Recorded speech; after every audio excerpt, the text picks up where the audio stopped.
Hi, so here's our story recap again for this week. So I hope you enjoyed the story just as much as you did the first time, and as always, stick around until the end where I'm going to have a couple of questions just to make you think a little bit more about this week's story. But here it is again.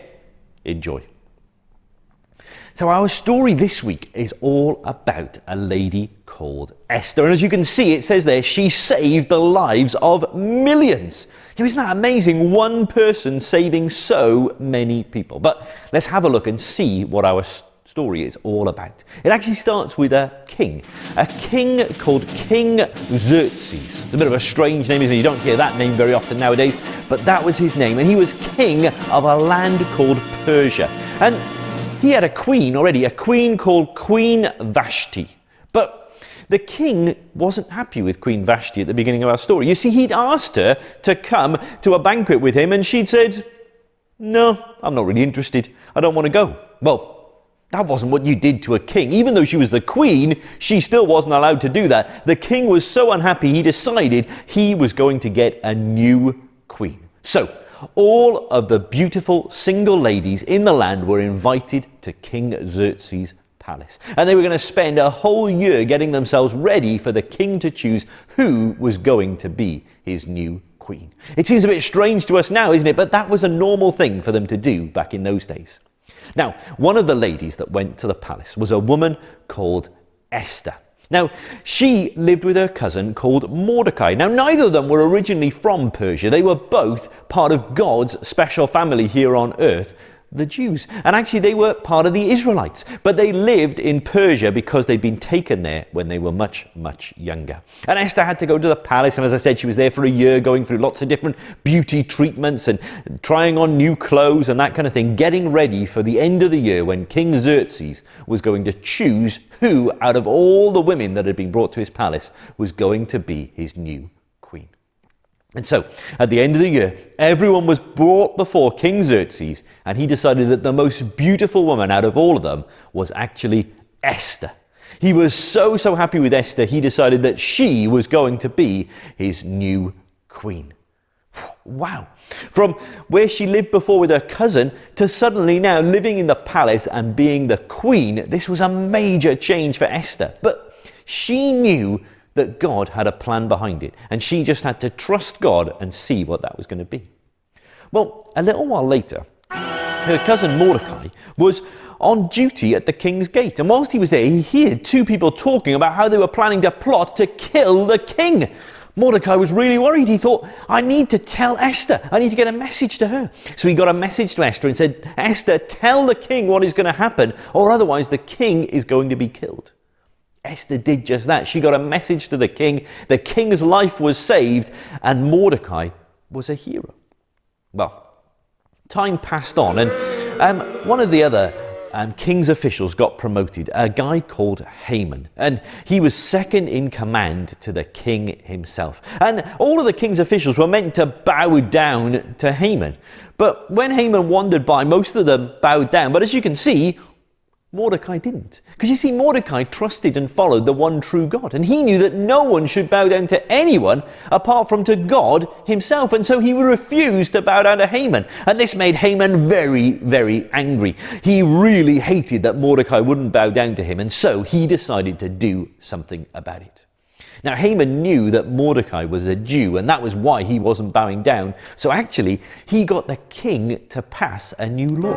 And this law said that on the 13th day of the 12th month, the new law states, you must get rid of every Jew across the kingdom, man, woman, and child. You may also keep all of their possessions for yourself. It was going to be awful. All of God's people in Persia were going to be killed. All because Haman didn't like that Mordecai wouldn't bow down. Now, the king passed the law because, you see, he didn't know that Mordecai was a Jew, and he didn't know that Esther was a Jew. He didn't know that these things were going to happen. Well, when Mordecai heard about the new law, he was really, really upset. He tore his clothes, which we saw last week with Josiah, didn't we? That was what people used to do back in those days when they were really, really upset.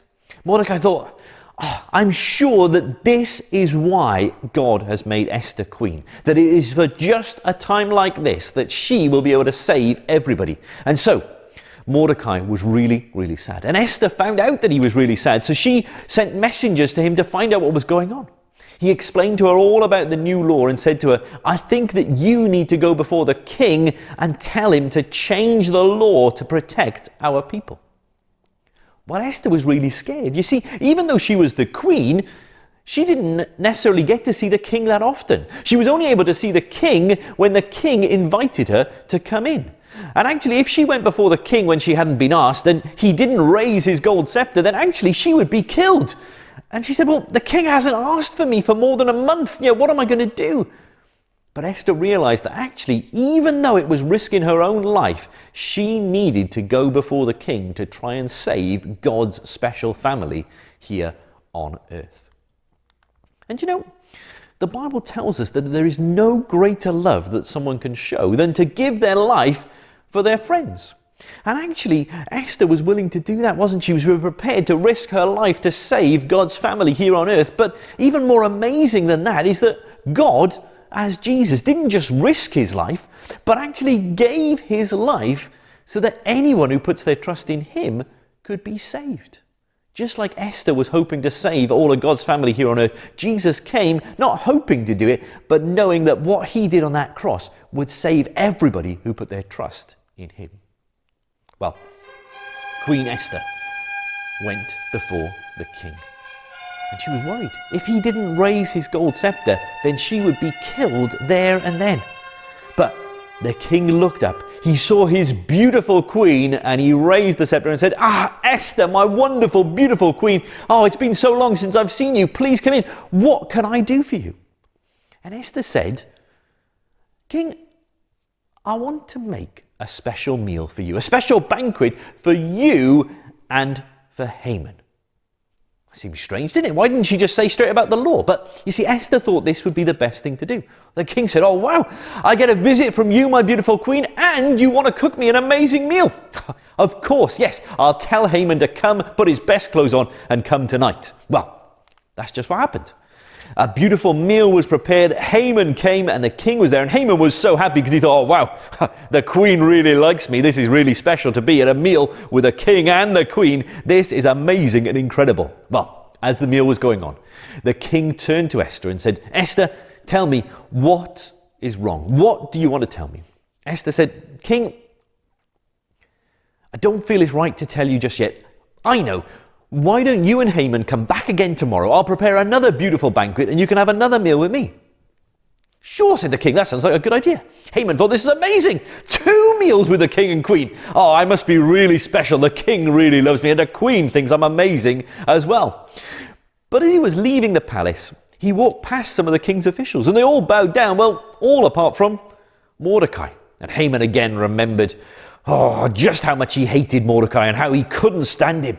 And even though he'd got the king to pass this new law that soon all the Jews would be killed, he thought, I need to get rid of Mordecai. And he decided that he was going to go the next day to the king, that he was sure the king was pleased with him because of all these meals. He was going to ask the king to have Mordecai killed. Well, that night, King Xerxes couldn't get to sleep. He was really struggling, tossing and turning. In the end, he said to one of his officials, hey, why don't you bring me the book of the history of my reign? You see, they used to write down all the things that happened during the king's reign so that he could actually remember and find out about it. He said, bring that to me and let's read through it and hopefully it'll put me to sleep, but hopefully I might remember some things as well. Well, the officials started to read and they came to the part where Mordecai saved the king's life. And the king thought, Mordecai saved my life, but actually I haven't done anything to reward him and say how happy I was that he did this for me. I need to have a think. What would be a good thing to do for someone that had saved my life? Well, the king wasn't sure. He was still sort of thinking and pondering. He thought, I'll work it out the next day. I'll ask some people and I'm sure someone will give me a good idea of what to do. Well, the next day, Haman was coming to the king, going to ask the king to have Mordecai killed. But before he had a chance, the king said, Haman, you might be the good guy to answer this. What should I do to honor a man who truly pleases me? Well, Haman thought, not just meals, but now the king wants to honor me as well. This is going to be amazing and incredible. Because he thought it was all about him, Haman said, I think, king, that you should get out one of your royal robes, place it on the person, get out one of your own horses, and one of your officials should parade them through the streets, shouting to everybody, this is what the king does to those with which he is pleased. He thought, this is going to be amazing. I'm going to be paraded through the street. Everybody's going to know just how pleased the king is with me. And that's when the king told him that this is what he wanted to do for Mordecai. Haman thought, Mordecai? I hate Mordecai. I don't like this at all. And you know what made it even worse is the official that the king chose to parade Mordecai through the streets was actually Haman. Haman was humiliated. He hated Mordecai, and now he was having to lead him through the streets telling everybody how pleased the king was with Mordecai.